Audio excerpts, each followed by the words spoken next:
Assalamualaikum warahmatullahi wabarakatuh. Kita ketemu lagi di sistem operasi. Kali ini kita akan masuk materi manajemen memori. Bagian pertama dari manajemen memori adalah submateri memori utama. Latar belakang dari materi ini yaitu tentang memori utama. Kita tahu bahwa setiap kali program dijalankan, program itu akan dibawa dari hard disk atau media penyimpanan apapun ke dalam memori, yaitu memori utama atau RAM. Kemudian program tersebut akan ditempatkan di RAM menjadi sebuah proses supaya bisa berjalan. Memori utama dan juga register di komputer itu hanya berfungsi sebagai penyimpanan, sedangkan semua yang disimpan di memori dan register itu hanya bisa diakses secara langsung oleh CPU. Jadi CPU ini bisa mengakses semua data yang ada di memori utama secara langsung. Unit memori ini hanya melihat aliran alamat plus membaca permintaan untuk penulisan atau pembacaan data, atau alamat dan data untuk menulis permintaan. Akses register ada dalam satu clock CPU. Jadi untuk mengakses register itu dibutuhkan satu clock CPU atau bisa kurang bahkan. Memori utama dapat mengambil beberapa siklus. Jadi beberapa siklus merupakan sebuah urutan kios.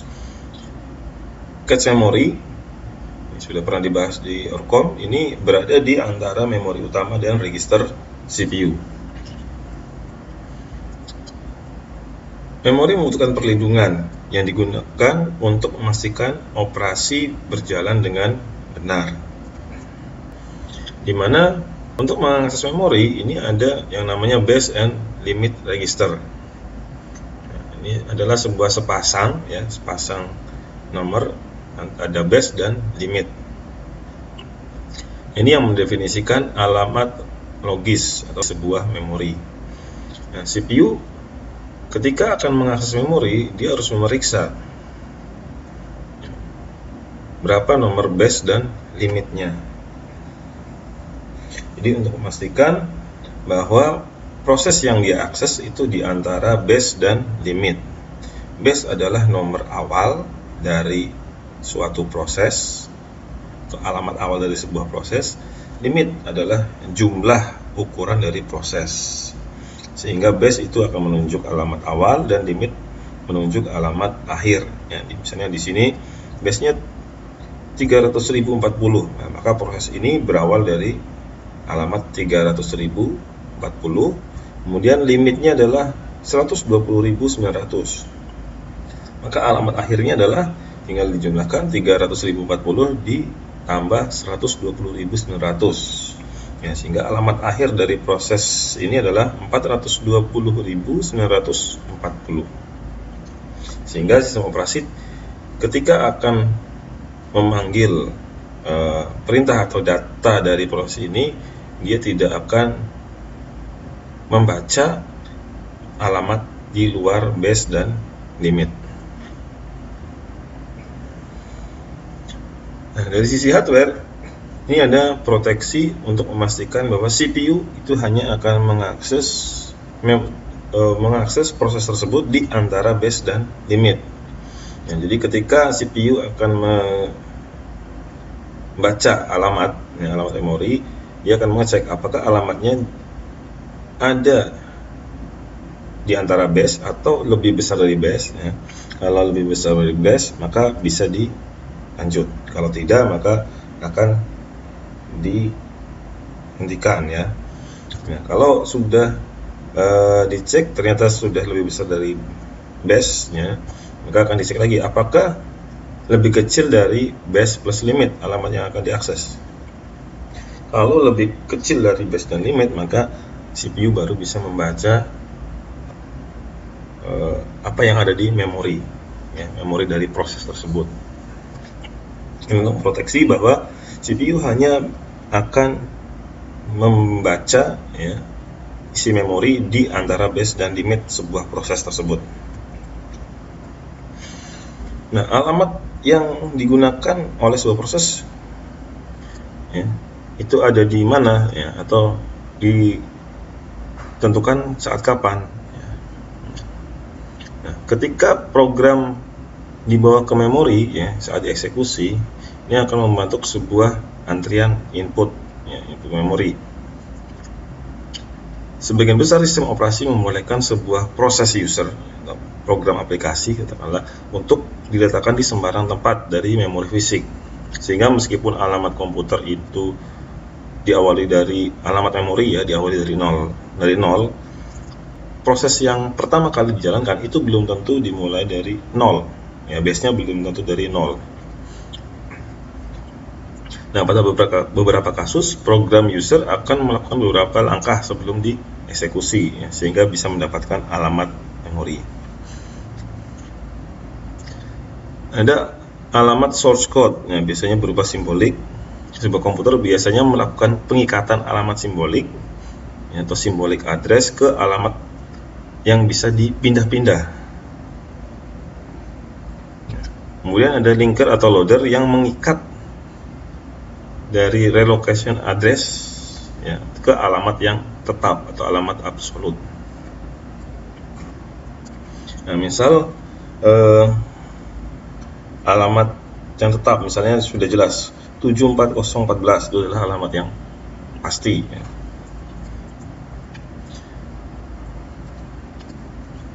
Pengikatan alamat memori dari sebuah perintah atau instruksi dan data ke alamat memori ini bisa dilakukan pada beberapa saat berikut. Yang pertama, pada saat program dikompil. Jika lokasi memori diketahui sejak awal, kode absolut dapat dibangkitkan di awal. Nah, ketika ada perubahan alamat yang harus ditentukan di awal, maka program harus dikompil ulang. Misalnya adalah program yang dimiliki pada sistem operasi ya, seperti di DOS, ini format.com.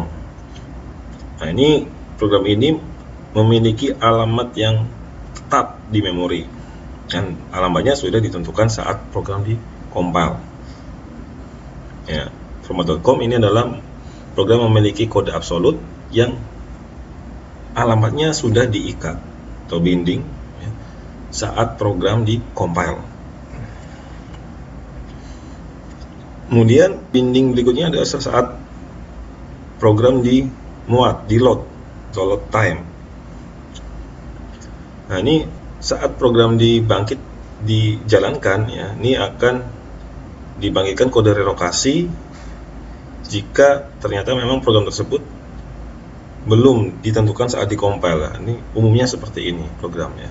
Jadi program yang kita buat ya sebagai program aplikasi umumnya tidak ditentukan alamat memorinya saat kita compile. Nah, jadi alamat memorinya ditentukan saat program dijalankan.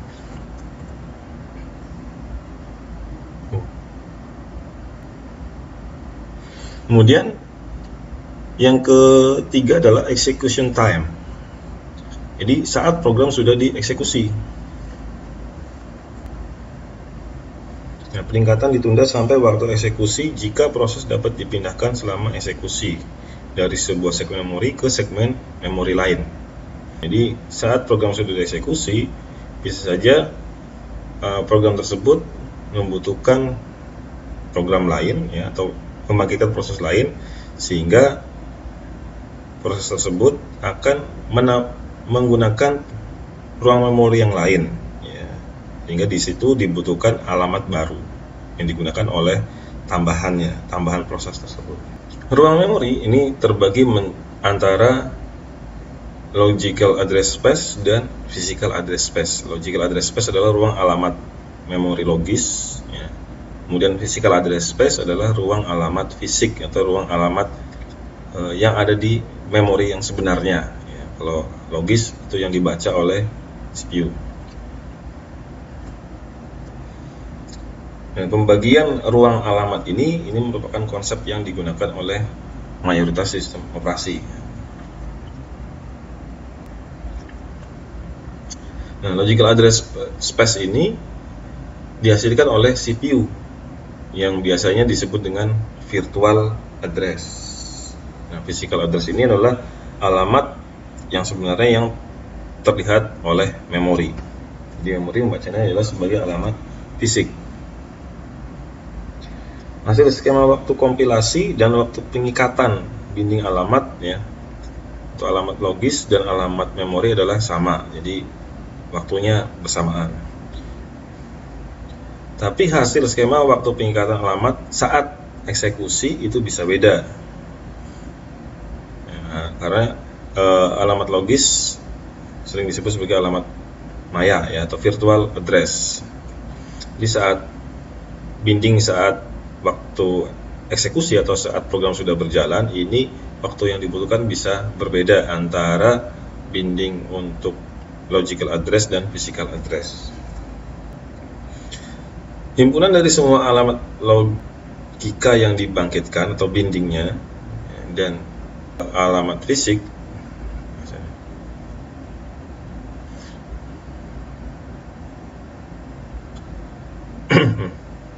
himpunan dari semua alamat logika yang dibangkitkan atau binding, total binding dari semua ruang alamat logis itu disebut sebagai logical address space. Jadi total semua alamat logis yang dibutuhkan oleh program, baik yang dibangkitkan saat awal atau saat program sudah berjalan, itu dinamakan sebagai logical address space. Dan himpunan dari semua alamat fisik yang berhubungan dengan alamat logika itu disebut sebagai ruang alamat fisik atau physical address space. Semua ruang memori yang digunakan, ruang memori fisik ya, yang ada di RAM yang digunakan oleh proses tersebut ya, yang sudah terikat dengan alamat logis itu dinamakan sebagai physical address space. Nah, di dalam komputer itu terdapat hardware yang memetakan alamat virtual ke alamat fisik, yang disebut sebagai MMU, Memory Management Unit. Pada skema Memory Management Unit, nilai relocation register ini akan ditambahkan ke setiap alamat yang dibangkitkan oleh proses user ya, dan dikirim ke memori. Nah, base register ini disebut sebagai relocation register. Nah, di DOS pada Intel 8086 ini menggunakan 4 relocation register. Nah, setiap ada program user atau program aplikasi yang berhubungan dengan alamat logis, itu program tersebut tidak akan melihat alamat fisik. Jadi sistem operasi tidak akan mengarahkan program tersebut ke alamat fisik, tapi akan diarahkan ke alamat logis. Jadi memori yang dibaca oleh proses yang berjalan itu adalah alamat memori logis ya, jadi bukan alamat RAM fisiknya yang sebenarnya ya, misalnya bit ke 0 dari RAM, bukan, tapi bit ke 0 dari memori logis. Nanti alamat logis tersebut baru diterjemahkan oleh MMU ke alamat fisik. Nah, ini contoh ketika sebuah proses berjalan, nah dia akan memanggil perintah atau data di memori. Nah, ketika perintah atau data yang akan dibaca itu mempunyai alamat 346, maka alamat ini akan diteruskan ke MMU, tidak langsung ke memori fisik. Nah, MMU ini akan menerjemahkan alamat 346. Misalnya di sini MMU akan menambahkan 14.000 ya sebagai register relokasi ya, sehingga alamat fisik yang dituju ya oleh CPU itu ditentukan oleh MMU ini, yaitu 14346. Ini adalah alamat yang ada di RAM ya. Jadi CPU tidak, atau proses ya, atau CPU itu tidak mengakses alamat sebenarnya yang ada di RAM, tapi alamat yang dia gunakan adalah alamat logis. Static linking ini adalah sebuah library dari sistem atau kode yang dikomunikasikan oleh loader ke program biner, image program biner. Ini sifatnya tetap, alamatnya tetap. Nah, dynamic linking itu adalah sebuah linking yang alamatnya atau penentuannya ditunda sampai waktu eksekusi, sampai program dieksekusi. Ini adalah yang menunjuk alamat yang sifatnya dinamis. Jadi sebuah proses itu penentuan alamatnya tidak ditentukan sebelum program itu berjalan, tapi saat program itu dijalankan atau saat sedang berjalan. Terdapat sebuah program kecil di sistem operasi yang disebut stub yang digunakan untuk meletakkan rutin library di memori dengan tepat. Stub diisi dengan alamat rutin dan mengeksekusi dari rutin tersebut. Sistem operasi ini harus memeriksa apakah rutin tetap ada di alamat memori. Nah, dynamic linking ini umumnya digunakan oleh sistem library, library yang dimiliki oleh sistem operasi. Nah, ini juga sering disebut sebagai shared library, library berbagi, di mana library ini digunakan oleh beberapa program. Ya, umumnya kalau di Windows itu ada di sistem, di dalam sistem ada lib, C system lib. Kalau di Linux itu ada di directory usr lib misalnya, atau di lib. Yang library ini yang sering dipanggil oleh beberapa program aplikasi, sistem atau program aplikasi, sehingga bisa saja library ini dijalankan oleh banyak proses sehingga menghasilkan beberapa alamat alamat yang berbeda dari library ini.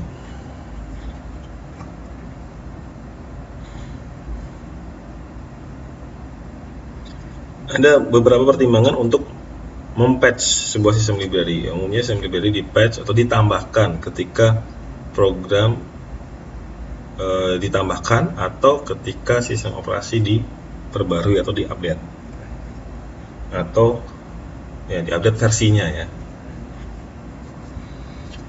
Oke, berikutnya kita membahas tentang swapping. Proses dapat ditukar di swap sementara ke luar memori menuju ke backing store, atau kita menggunakan storage atau hard disk. Kemudian proses bisa dikembalikan ke memori untuk dieksekusi kembali. Total dari ruang alamat memori fisik ini bisa saja lebih besar dari ukuran memori fisiknya. Jadi total seluruh program yang berjalan itu bisa saja ukurannya lebih besar dari ruang memori atau RAM yang kita pakai. Nah, dalam konsep swapping itu dibutuhkan sebuah backing store yang merupakan sebuah hard disk, umumnya berukuran bisa besar berapa giga, dengan kecepatan yang tinggi dan cukup untuk meletakkan salinan dari semua image memory untuk semua user. Nah, sistem juga harus menyediakan akses langsung ke memori image tersebut. Jadi bisa sistem operasi dibolehkan mengakses langsung file-file image ke memori, dipindahkan baik disimpan atau dipindah. Nah, dalam konsep swapping itu ada yang namanya roll out dan roll in. Ini adalah varian yang digunakan untuk algoritma penjadwalan prioritas. Jika proses mempunyai prioritas yang lebih tinggi dan kemudian meminta layanan, memori akan swap out proses dengan prioritas yang lebih rendah. Jadi ketika ada proses baru yang prioritasnya tinggi tapi ruang memori yang nggak cukup, maka sistem akan men-swap out proses lain yang prioritasnya rendah. Ya, sehingga proses baru tadi yang prioritasnya tinggi itu bisa berjalan.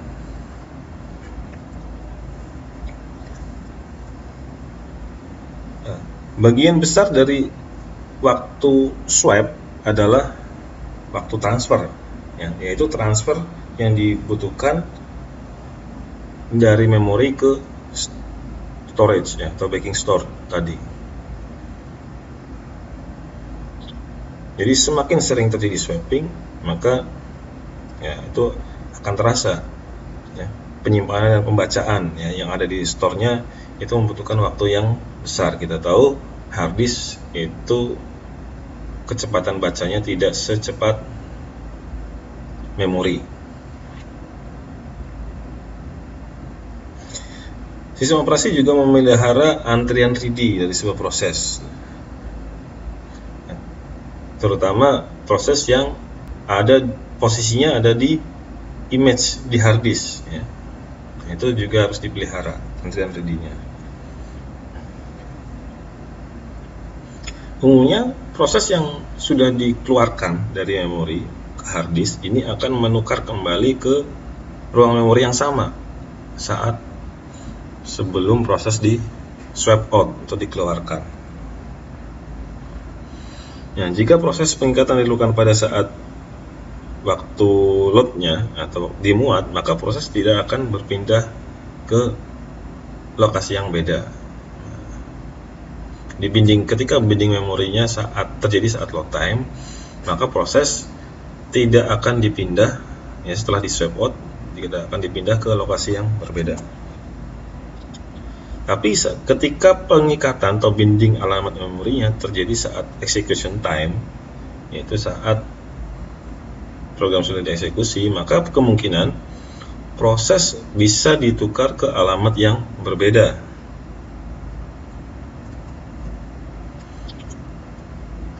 Oke, di Linux dan di Windows itu ada beberapa versi modifikasi dari swapping. Itu pada awal swapping, atau pada awal komputer berjalan, ya, ini modifikasi yang pertama. Swapping secara default dinonaktifkan, jadi semua menggunakan memori utama atau RAM, ya.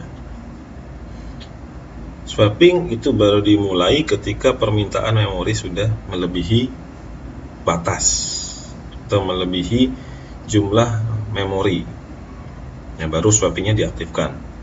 Kemudian swapping akan dinonaktifkan lagi ketika permintaan memori berkurang.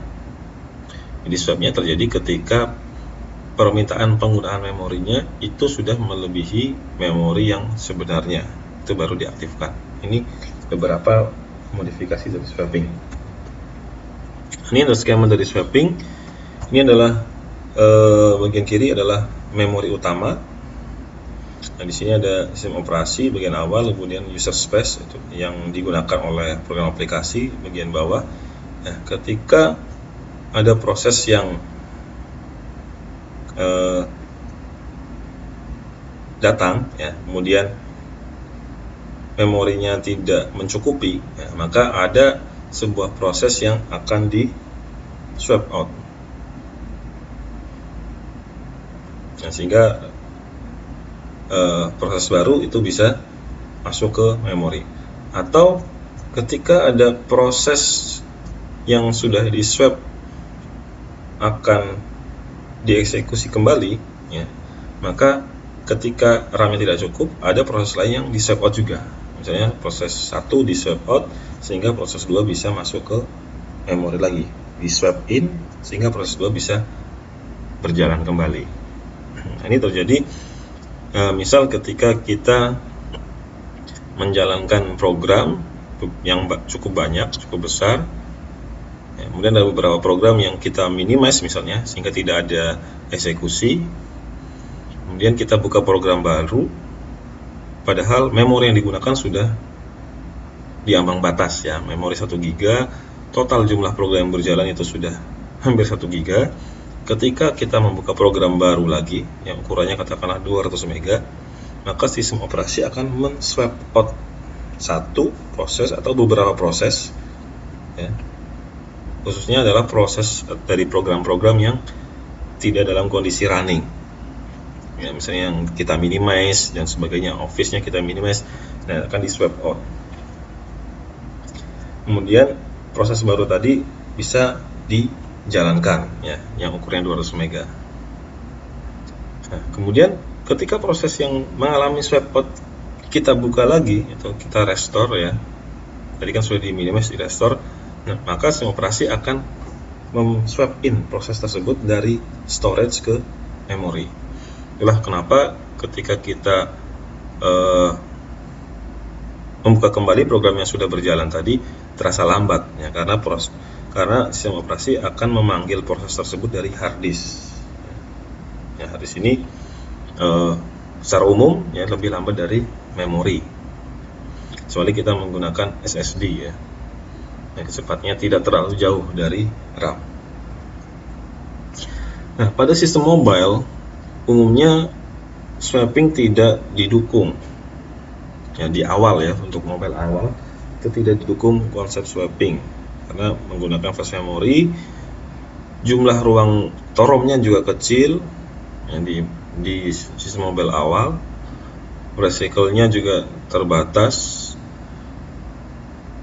kemudian throughput yang buruk antara flash memory dan CPU pada platform mobile. Jadi kalau kita menggunakan flash memory itu throughput atau jumlah data yang bisa diakses, baca, ditulis per detiknya tuh relatif rendah. Lalu apa yang digunakan untuk mencukupkan memori yang dipakai pada sistem mobile? Nah, pada iOS sistem akan meminta apps untuk melepaskan memori yang dialokasikan secara sukarela. Ya, misalnya sebuah apps akan melepas data yang sifatnya read only, akan dimuat ketika dibutuhkan kembali.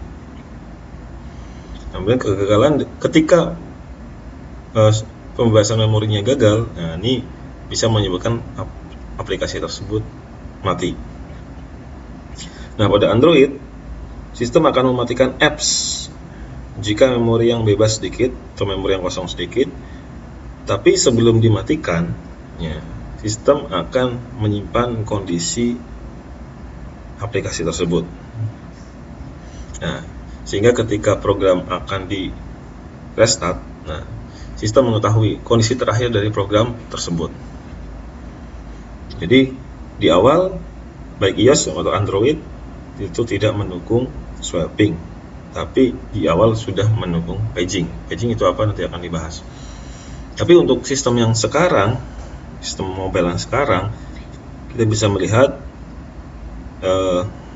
di Android khususnya, ya, itu sudah mendukung swapping, ya. Jadi ada memory swap yang digunakan secara default, ya, dengan ukuran umumnya tidak melebihi memori yang dipakai. Nanti kalau kita sudah mengetahui, ya, cara men-swap storage, ya, storage menggunakan storage sebagai swap di Linux, kita juga sebenarnya bisa menggunakan konsep yang sama di Android.